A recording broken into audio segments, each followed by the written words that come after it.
Sierra, we've made the decision to reorganize your position.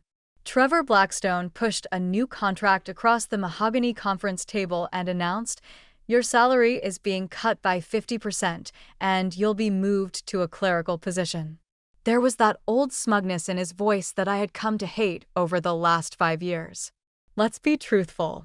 We merely utilized your appearance to get deals. You're finished. I sat there in stunned silence, my hands folded in my lap as I processed what was happening.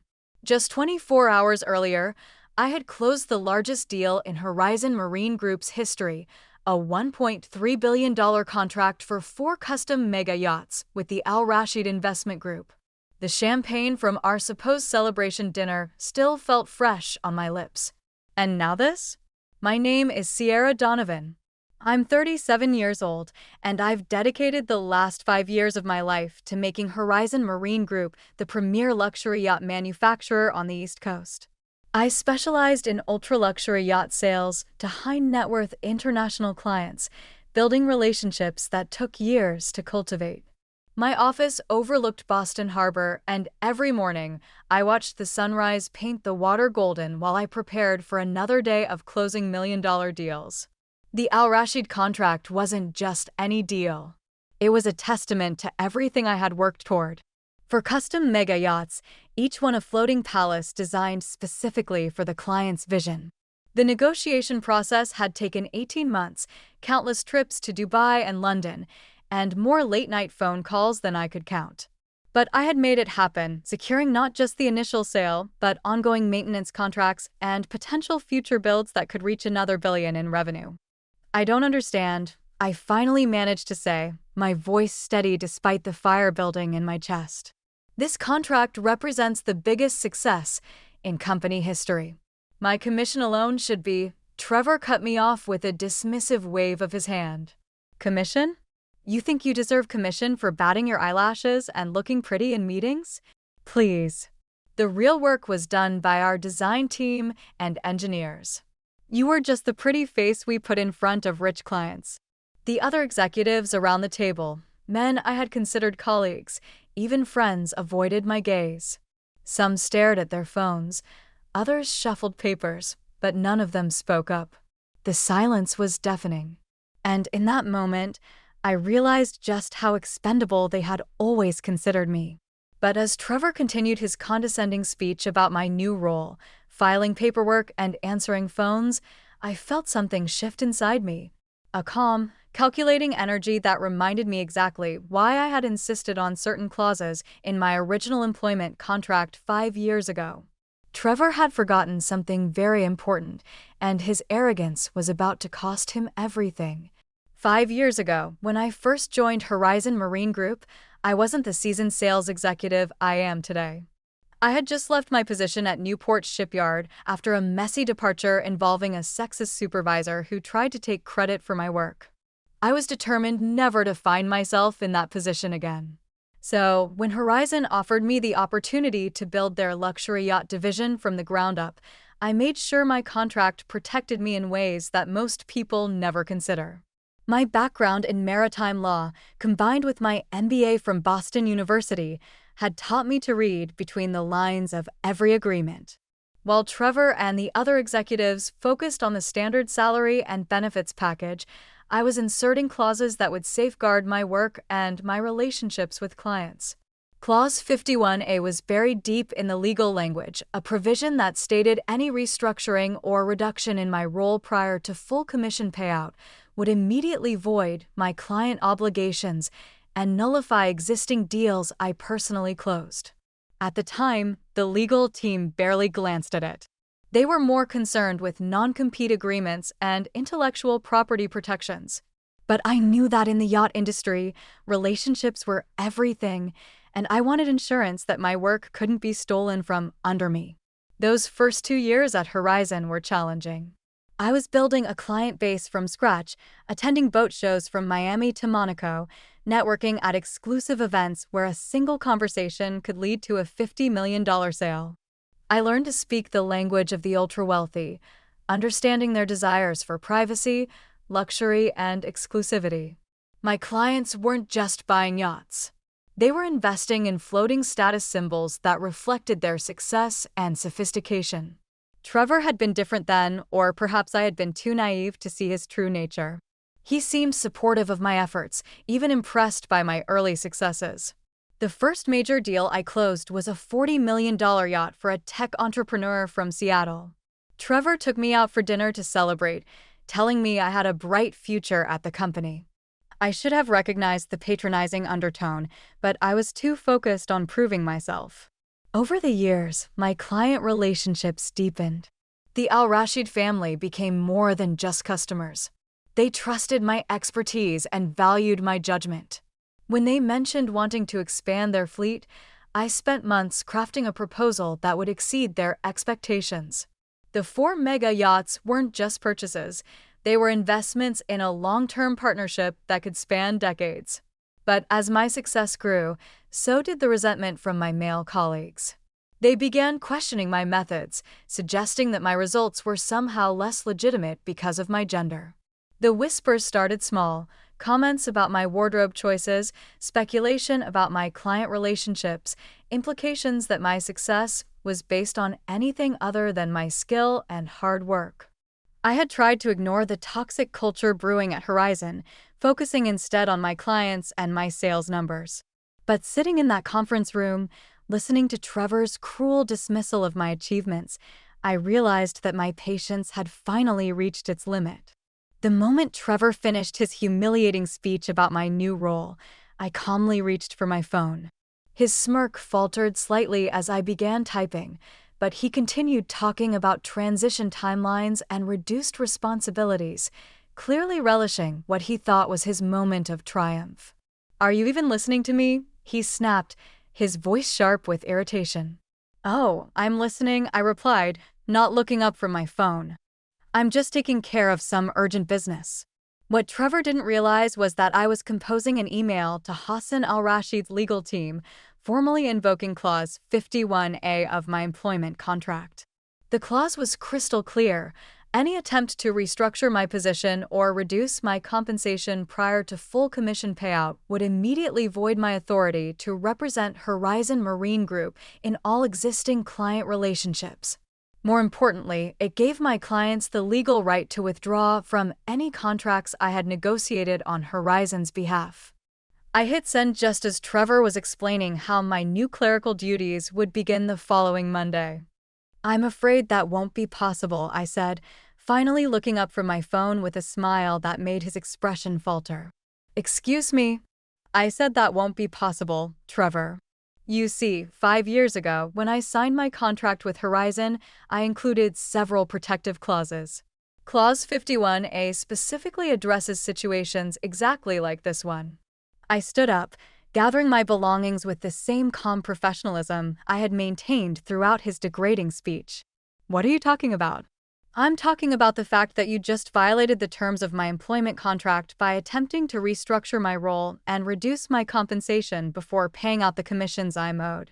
The Al-Rashid contract I closed yesterday, the one worth $1.3 billion, I just informed their legal team that Horizon no longer has authorization to proceed with that agreement." The color drained from Trevor's face. "You can't do that." "Actually, I can, and I just did." I tucked my phone into my purse and headed toward the door. "The clause was reviewed and approved by your legal team when I signed my original contract. Every single detail was documented and filed with human resources." "Sierra, wait." Trevor's voice had lost all its arrogance, replaced by barely concealed panic. "Let's discuss this rationally. Maybe we were too hasty with the restructuring." "Too hasty?" I turned back to face him, and for the first time in 5 years, I let my anger show. "You told me I was only valuable for my looks. You tried to steal my commission on the biggest deal in company history. You humiliated me in front of my colleagues. There's nothing rational left to discuss." The other executives were frantically whispering among themselves, finally understanding the magnitude of what had just happened. But it was too late. My phone was already buzzing with messages from Hassan al-Rashid's team, confirming receipt of my notification and requesting an immediate meeting to discuss their options. I walked out of that conference room, knowing that by Monday morning, Horizon Marine Group would be facing the biggest crisis in its 40-year history, and Trevor Blackstone would finally learn what it felt like to be powerless. By Friday evening, my phone hadn't stopped ringing. Trevor had called 17 times, each voicemail more desperate than the last. The legal department had reached out through 3 different channels, and even the company's founder, Gregory Horizon, had left a message asking for an urgent conversation about what he called a misunderstanding. But there was no misunderstanding. I spent Friday night in my Boston apartment, overlooking the harbor where Horizon's showroom sparkled with lights, methodically reviewing every document related to the Al Rashid contract. My law degree hadn't gone to waste over the years. I had kept meticulous records of every conversation, every email, every commitment made during the 18-month negotiation process. Saturday morning brought a knock at my door. Through the peephole, I saw Trevor standing in the hallway, looking like he hadn't slept. His usually perfect hair was disheveled, his expensive suit wrinkled, and his face carried the weight of someone who had spent the night realizing his career was about to implode. "Sierra, please," he said when I opened the door. "We need to talk." "I think you said everything you needed to say yesterday," I replied, not inviting him in. "I made a mistake. A terrible mistake. The board is meeting Monday morning, and if the Al Rashid contract is really void," he ran his hands through his hair, a gesture that would have seemed vulnerable if I hadn't known him for 5 years. "The company could face bankruptcy. 40 years of business, hundreds of employees. Interesting that you're suddenly concerned about other people's livelihoods." I leaned against my door frame, studying his panicked expression. "Yesterday, you were quite comfortable destroying mine." I was wrong. Completely wrong. Your work on the Al Rashid account was brilliant. The entire strategy, the relationship building, everything. I let my ego get in the way, and I said things that were inexcusable. He paused, clearly struggling with words that felt foreign in his mouth. "I'm sorry, Sierra. Truly sorry." For a moment, I almost felt sorry for him. Trevor looked genuinely devastated, and despite everything, I had spent 5 years working alongside him. But then I remembered his words from the conference room, the smugness in his voice when he told me I was only valuable for my looks, and my resolve hardened. "Your apology doesn't change what you revealed about yourself or this company," I said quietly. "For 5 years, I built relationships, closed deals, and generated millions in revenue. And the moment I achieved something truly extraordinary, you tried to steal the credit and reduce me to a secretary. The board will reinstate your position, your full salary, your commission, everything. We can fix this." I shook my head. "You can't fix trust, Trevor. You can't fix the fact that you showed me exactly how expendable you consider me to be. And you certainly can't fix the legal consequences of violating my contract." As if on cue, my phone buzzed with a text message from Hassan Al-Rashid himself. *emergency meeting requested for Monday, 9 a.m. Dubai time. Contract status requires immediate clarification. That's my client, I said, showing Trevor the message. He's requesting clarification about the contract status. By Monday morning, Horizon's biggest deal in company history will officially be canceled, and there's nothing you can do to stop it. Trevor's face went pale. "Sierra, please think about this rationally.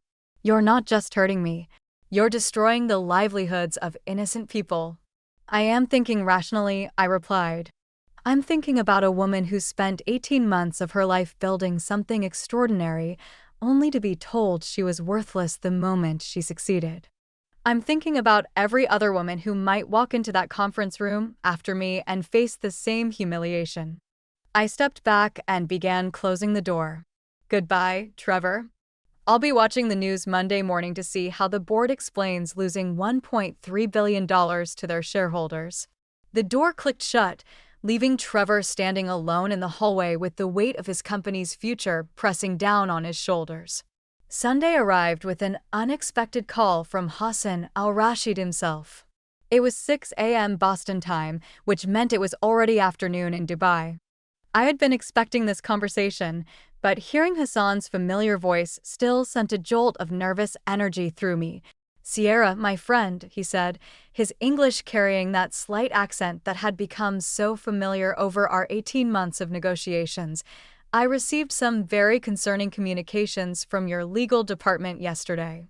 "Hassan," I replied, settling into my kitchen chair with a cup of coffee.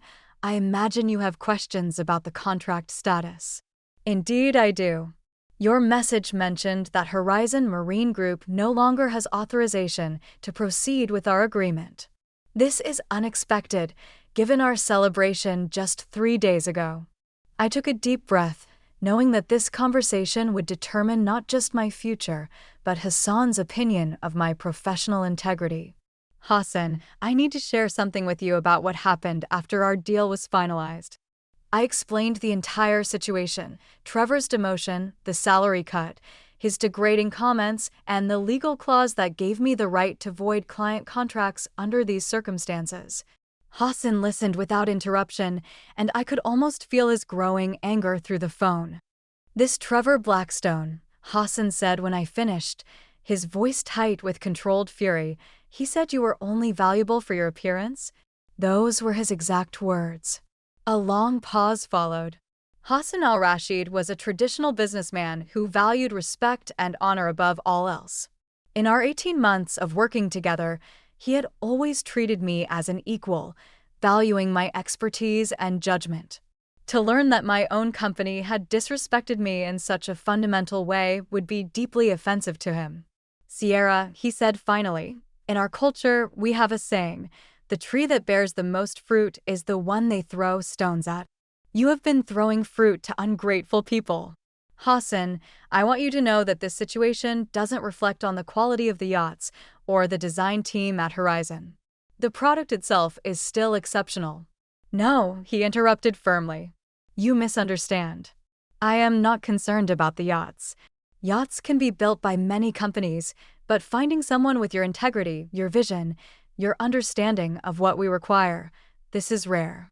My heart began racing as I sensed where this conversation was heading.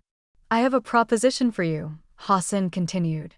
"The Al-Rashid Group has been considering establishing our own marine consulting division. We want someone to oversee our yacht acquisitions, work directly with builders, manage our growing fleet. This person would report directly to me, work with an unlimited budget, and earn significantly more than any salary at Horizon Marine Group." "Hassan, are you offering me a position?"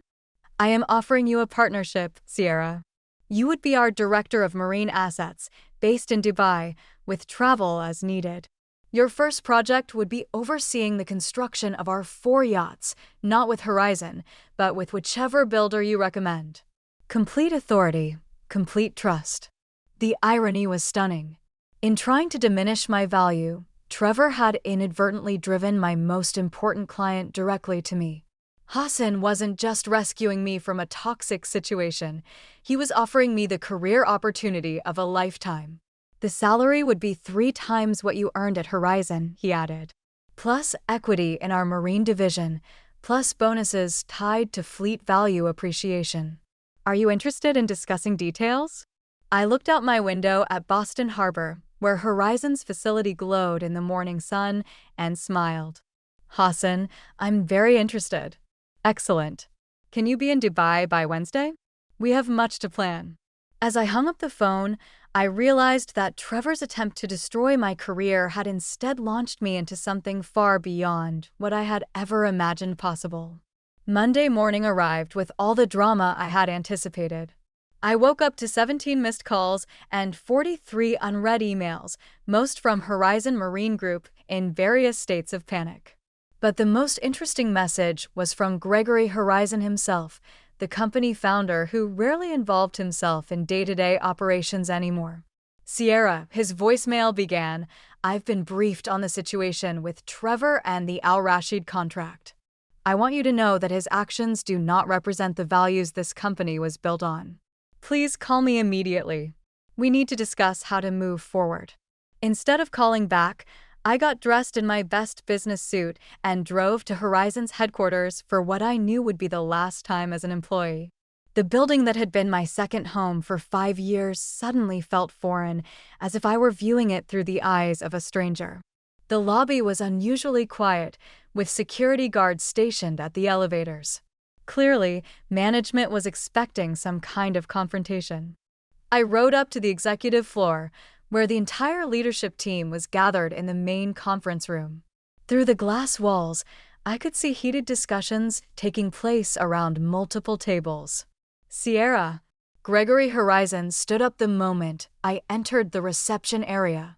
At 73, he was still an imposing figure, with silver hair and the kind of presence that commanded respect. "Thank God you're here. We need to resolve this situation immediately." "Mr. Horizon," I replied politely, "I assume you've reviewed the details of my contract clause?"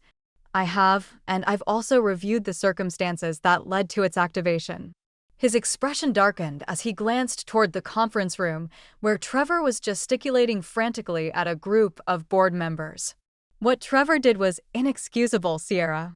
Completely inexcusable." "I appreciate that acknowledgement." "More than acknowledgement, I want to make this right. Trevor is being terminated immediately, effective today. I'm prepared to offer you his position as Vice President of Sales, with a 50% salary increase, full commission on the Al Rashid deal, and a formal apology from the board of directors." It was a generous offer, more than I had ever expected when I first triggered Clause 51A. But sitting in that reception area, watching the chaos I had unleashed through the conference room windows, I realized that my perspective had fundamentally shifted. "Mr. Horizon, I appreciate the offer, but I'm afraid it's too late." His face fell. "Sierra, please be reasonable. This company has been my life's work. The Al Rashid contract represents our entire expansion plan for the next 5 years. Without it, you'll have to find another way forward," I said gently. "Just like I had to find another way forward when your leadership team decided I was expendable." "What will it take?" "Name your price." I pulled out my phone and showed him the email I had drafted that morning. "Hassan Al Rashid has offered me a position as Director of Marine Assets for the Al Rashid Group. I'll be overseeing their yacht acquisitions worldwide, working with whatever builders I choose to recommend. My first decision will be selecting a new partner for their 4-yacht project." Gregory's eyes widened as he read the email details. "Sierra, that's an incredible opportunity." "It is, and it never would have happened if Trevor hadn't shown me exactly what my future at Horizon would look like." I stood up, extending my hand for a final handshake. "I'll be submitting my resignation today, effective immediately. The Al Rashid contract withdrawal is already in process." As I walked toward the elevator, I could hear the eruption of voices from the conference room behind me. By tomorrow, the industry would be buzzing with news of Horizon's loss and my dramatic career change. But I wasn't looking back anymore. I was looking toward Dubai, toward a future where my expertise would be valued rather than exploited. 3 weeks later, I was sitting in Hassan Al Rashid's Dubai office, looking out at the Persian Gulf while we finalized contracts with Benetti Yachts in Italy for the 4 mega-yacht project. The irony wasn't lost on me. Horizon had lost a $1.3 billion contract, and I was now overseeing an even larger deal worth $1.8 billion with their competitor. My phone buzzed with a news alert from Marine Industry Weekly. Horizon Marine Group faces financial crisis after losing historic contract. The article detailed how the company's stock had plummeted 40% in 3 weeks, forcing them to lay off 60 employees and cancel their planned expansion into European markets. Trevor Blackstone's name appeared nowhere in the article. According to my former colleagues, who still reached out occasionally, he had been quietly terminated the Monday after our confrontation with the board, citing conduct unbecoming and breach of fiduciary duty. His replacement, Jennifer Walsh, had immediately reached out to apologize for Trevor's behavior and asked if there was any possibility of salvaging the Al Rashid relationship. I had politely declined. Hassan entered the office, carrying 2 cups of traditional Arabic coffee, a ritual we had maintained throughout our business relationship. The contracts are finalized, he announced with satisfaction. Benetti will begin construction on the first yacht next month. They estimate 18 months for completion of all 4 vessels. Excellent, I replied, accepting the coffee. And the timeline works perfectly with our fleet expansion plans. Sierra, I have news that might interest you. Hassan settled into his chair with a slight smile. I received a call yesterday from Gregory Horizon himself. I raised an eyebrow. Oh! He wanted to discuss the possibility of Horizon bidding on future Al Rashid projects. Apparently, they are quite desperate for new contracts. Hassan's smile widened. I told him that all marine procurement decisions now go through our Director of Marine Assets. The sweetness of that moment was indescribable. In less than a month, I had gone from being dismissed as a pretty face to holding the power to determine Horizon's future in the luxury yacht market. 6 months into my new role, I was attending the Monaco Yacht Show as the Al Rashid Group's representative when I encountered the full scope of my revenge's impact. The show was the industry's most prestigious event, where yacht builders, designers, and buyers gathered to showcase the future of luxury marine vessels. I was examining a stunning new super yacht when a familiar voice called my name. Turning around, I saw Jennifer Walsh, Trevor's replacement at Horizon, approaching with what looked like forced enthusiasm. Sierra, it's wonderful to see you here, she said, though her smile seemed strained. How are you enjoying your new position? Very much, I replied warmly. Jennifer wasn't responsible for Trevor's actions, and I held no animosity toward her. How are things at Horizon? Her expression faltered slightly. We're rebuilding. The Al Rashid situation created some challenges, but we're working through them. What she didn't say was what everyone in the industry already knew. Horizon Marine Group was struggling to survive. The loss of the Al Rashid contract had triggered a cascade of financial problems. Their expansion plans had been canceled, their workforce reduced by 30%, and several smaller clients had shifted their business to competitors after learning about the company's internal culture problems. I wanted you to know, Jennifer continued, that we've implemented new policies to ensure that what happened with Trevor never happens again. HR has mandated sensitivity training, we've restructured our commission system to be more equitable, and we've brought in external consultants to review our workplace culture. That's good to hear, I said sincerely. The industry needs companies that value all their employees. Jennifer nodded, then hesitated before adding, if you ever consider returning to yacht sales in the United States? I smiled politely but said nothing. My future was no longer tied to companies that had to learn the hard way how to treat their people with respect. That evening, as I watched the sunset over Monaco Harbor from the deck of Hassan's newest acquisition, I reflected on how dramatically my life had changed. Trevor's attempt to humiliate me had instead catapulted me into a position of influence I never could have imagined at Horizon. The best revenge, I realized, wasn't just escaping a toxic situation. It was thriving so completely that your former oppressors could only watch from the sidelines as you soared beyond their reach.